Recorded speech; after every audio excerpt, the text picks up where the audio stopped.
ಮನೆಗೆ ತರಕಾರಿ ಏನು ಇಲ್ಲದೆ ಇದ್ದಾಗ 5 ನಿಮಿಷದಲ್ಲೇ ಈ ರೀತಿ ಸಿಂಪಲ್ ಆಗಿ ಚಟ್ನಿನ ಟ್ರೈ ಮಾಡಿ.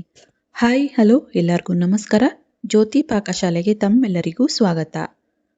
ಈ ದಿನದ ವಿಡಿಯೋದಲ್ಲಿ ನಾನು ಮನೆಗೆ ತರಕಾರಿ ಏನು ಇಲ್ಲದೆ ಇದ್ದಾಗ ಈರುಳ್ಳಿ ಹಾಗೂ ಹಸಿಮೆಣಸಿನಕಾಯಿನ ಬಳಸಿ 5 ನಿಮಿಷದಲ್ಲೇ ಸಿಂಪಲ್ ಆಗಿ ಒಂದು ಒಳ್ಳೆ ಚಟ್ನಿ ರೆಸಿಪಿ ಮಾಡುವ ವಿಧಾನ ನಿಮ್ಮೊಂದಿಗೆ ಶೇರ್ ಮಾಡ್ತಾ ಇದ್ದೇನೆ.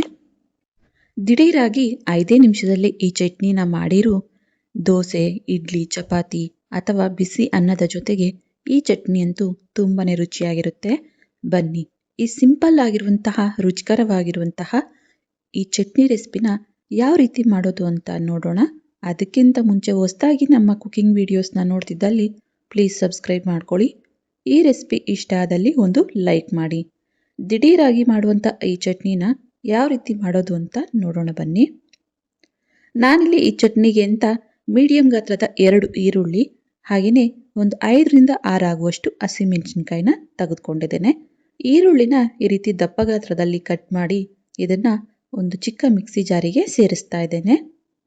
ಅನಂತರ ತೆಗೆದುಕೊಂಡಿರುವಂತಹ ಹಸಿಮೆಣಸಿನಕಾಯಿನೂ ಸಹ ಈ ರೀತಿ ಕಟ್ ಮಾಡಿ ಸೇರಿಸ್ತಾ ಇದ್ದೇನೆ. ಅನಂತರ ಇದಕ್ಕೆ ಒಂದು 6 ರಿಂದ 7 ಎಸಳು ಬೆಳ್ಳುಳ್ಳಿ ಹಾಗೆಯೇ ಅರ್ಧ ಟೀ ಸ್ಪೂನ್ ಆಗುವಷ್ಟು ಜೀರಿಗೆನ ಇದಕ್ಕೆ ಸೇರಿಸ್ತೇನೆ. ನಂತರ ಚಿಟಿಕೆ ಆಗುವಷ್ಟು ಅರಿಶಿನ ಹಾಗೆಯೇ ಅರ್ಧ ಟೀ ಸ್ಪೂನ್ ಆಗುವಷ್ಟು ಅಚ್ಕಾರದ ಪುಡಿನೂ ಸಹ ಇದಕ್ಕೆ ಸೇರಿಸ್ತಾ ಇದ್ದೇನೆ. ನಂತರ ಇದಕ್ಕೆ ಸ್ವಲ್ಪ ಕೊತ್ತಂಬರಿ ಸೊಪ್ಪನ್ನು ಸಹ ಸೇರಿಸ್ತೇನೆ. ಹಾಗೆಯೇ ಇದಕ್ಕೆ ಹುಳಿಗೆ ಅಂತ ಸ್ವಲ್ಪ ಹುಣಸೆ ಹಣ್ಣು ಸಹ ಸೇರಿಸ್ತಾ ಇದ್ದೇನೆ. ನಂತರ ರುಚಿಗೆ ತಕ್ಕಷ್ಟು ಉಪ್ಪನ್ನ ಸೇರಿಸಿ ನೀರನ್ನು ಹಾಕ್ತೇನೆ.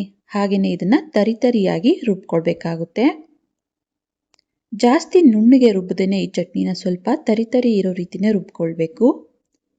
ಮನೆಗೆ ತರಕಾರಿ ಏನು ಇಲ್ಲದೆ ಇದ್ದಾಗ ಅನ್ನದ ಜೊತೆಗೆ ಏನಾದರೂ ಸಾಂಬಾರ್ ಮಾಡಬೇಕು ಅಂದಾಗ ದಿಢೀರಾಗಿ ಈ ರೀತಿ ಚಟ್ನಿನ ಮಾಡ್ಬೋದು. ತುಂಬ ಅಂದರೆ ತುಂಬಾನೇ ರುಚಿಯಾಗಿರುತ್ತೆ ಅನ್ನದ ಜೊತೆಗಂತೂ. ನೋಡಿ ನಾನಿಲ್ಲಿ ಚಟ್ನಿನ ರುಬ್ಬಿ ತೋರಿಸ್ತಾ ಇದ್ದೇನೆ. ಸ್ವಲ್ಪ ಈ ರೀತಿ ತರಿತರಿಯಾಗಿದ್ರೇನೆ ಈ ಚಟ್ನಿ ತುಂಬಾನೇ ರುಚಿಯಾಗಿರುತ್ತೆ.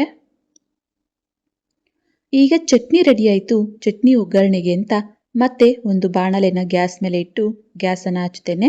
ಬಾಣಲೆಗೆ ಸ್ವಲ್ಪ ಎಣ್ಣೆನ ಸೇರಿಸ್ತೇನೆ. ಎಣ್ಣೆ ಲೈಟಾಗಿ ಬಿಸಿಯಾಗಿದ್ದೇನೆ. ಇದಕ್ಕೆ ಸ್ವಲ್ಪ ಸಾಸಿವೆನ ಸೇರಿಸ್ತಾ ಇದ್ದೇನೆ. ನಂತರ ಸ್ವಲ್ಪ ಜೀರಿಗೆನೂ ಸಹ ಇದಕ್ಕೆ ಸೇರಿಸ್ತೇನೆ. ಸಾಸಿವೆ ಜೀರಿಗೆ ಚಿಟಪಟ ಅಂದ ನಂತರ ಇದಕ್ಕೆ ಒಂದು 5 ಎಸಳು ಬೆಳ್ಳುಳ್ಳಿನ ಈ ರೀತಿ ಜಜ್ಜಿ ಸೇರಿಸ್ತೇನೆ. 2 ಒಣಮೆಣಸಿನಕಾಯಿ, ಸ್ವಲ್ಪ ಕರಿಬೇವನ್ನು ಸಹ ಸೇರಿಸಿ ಇದೆಲ್ಲವನ್ನ ಚೆನ್ನಾಗಿ ಸ್ವಲ್ಪ ಫ್ರೈ ಮಾಡ್ಕೊಳ್ಳೋಣ. ಈ ಬೆಳ್ಳುಳ್ಳಿ ಸ್ವಲ್ಪ ಫ್ರೈ ಆಗಿದ್ದೇನೆ ಇದಕ್ಕೆ ರುಬ್ಬಿರುವಂತಹ ಚಟ್ನಿನ ಸೇರಿಸ್ಕೊಳ್ಳೋಣ. ಚಟ್ನಿನ ಸೇರಿಸಿದ್ದೇನೆ. ಗ್ಯಾಸನ್ನು ಆಫ್ ಮಾಡಿ ಇದನ್ನ ಚೆನ್ನಾಗಿ ಮಿಕ್ಸ್ ಮಾಡ್ಕೊಳ್ಬೇಕಾಗುತ್ತೆ. ಇದಕ್ಕೆ ನಾವು ನೀರನ್ನು ಹಾಕೋ ಅವಶ್ಯಕತೆ ಇಲ್ಲ. ಬರೀ ಚಟ್ನಿನ ಸೇರಿಸಿ ನಾವು ಮಿಕ್ಸ್ ಮಾಡ್ಕೊಳ್ಬೇಕಾಗುತ್ತೆ. ನೋಡಿ ನಾನಿಲ್ಲಿ ಚಟ್ನಿನ ಸೇರಿಸಿ ಇದೆಲ್ಲವನ್ನ ಮಿಕ್ಸ್ ಮಾಡ್ತಾ ಇದ್ದೇನೆ. ಇದನ್ನ ಕುದಿಸೋ ಅವಶ್ಯಕತೆ ಇಲ್ಲ. ಹಾಗೆಯೇ ಇದು ತುಂಬಾನೇ ರುಚಿಯಾಗಿರುತ್ತೆ. ಒಗ್ಗರಣೆಗೆ ಚಟ್ನಿ ಸೇರಿಸಿದ್ದೇನೆ. ಗ್ಯಾಸನ್ನು ಆಫ್ ಮಾಡಿ ಇದೆಲ್ಲವನ್ನ ಚೆನ್ನಾಗಿ ಮಿಕ್ಸ್ ಮಾಡಿಕೊಂಡ್ರೆ ತುಂಬಾನೇ ರುಚಿಕರವಾಗಿರುವಂತಹ ದಿಢೀರಾಗಿ ಮಾಡುವಂತಹ ಚಟ್ನಿ ರೆಸಿಪಿ ರೆಡಿ ಆಯಿತು. ನೋಡಿದ್ರಲ್ಲ ತುಂಬಾನೇ ಸಿಂಪಲ್ ಆಗಿ ಮನೆಗೆ ತರಕಾರಿ ಇಲ್ಲದೆ ಇದ್ರೂ ಒಂದೊಳ್ಳೆ ಚಟ್ನಿ ರೆಸಿಪಿ ಯಾವ ರೀತಿ ಮಾಡ್ಕೊಳ್ಬೋದು ಅಂತ. ಈ ಚಟ್ನಿ ರೆಸಿಪಿ ನಿಮಗೆ ಇಷ್ಟ ಆಗಿದೆ ಅಂದ್ಕೊಳ್ತೇನೆ. ಇಷ್ಟ ಆದಲ್ಲಿ ಈ ವಿಡಿಯೋಗೊಂದು ಲೈಕ್ ಮಾಡಿ. ಇನ್ನು ಯಾರೆಲ್ಲ ಸಬ್ಸ್ಕ್ರೈಬ್ ಮಾಡ್ಕೊಳ್ದೆ ವಿಡಿಯೋನ ನೋಡ್ತಿದ್ದಲ್ಲಿ ಪ್ಲೀಸ್ ಸಬ್ಸ್ಕ್ರೈಬ್ ಮಾಡ್ಕೊಳ್ಳಿ. ಈ ರೆಸಿಪಿ ಹೇಗನ್ನಿಸ್ತು ಅಂತ ಕಮೆಂಟ್ ಮಾಡಿ. ಹಾಗೆ ಈ ರೆಸಿಪಿ ಇಷ್ಟ ಆದಲ್ಲಿ ನಿಮ್ಮ ಫ್ರೆಂಡ್ಸ್ ಆ್ಯಂಡ್ ಫ್ಯಾಮಿಲಿ ಮೆಂಬರ್ಸ್ಗೆ ಈ ವಿಡಿಯೋನ ಶೇರ್ ಮಾಡಿ. ಧನ್ಯವಾದಗಳು.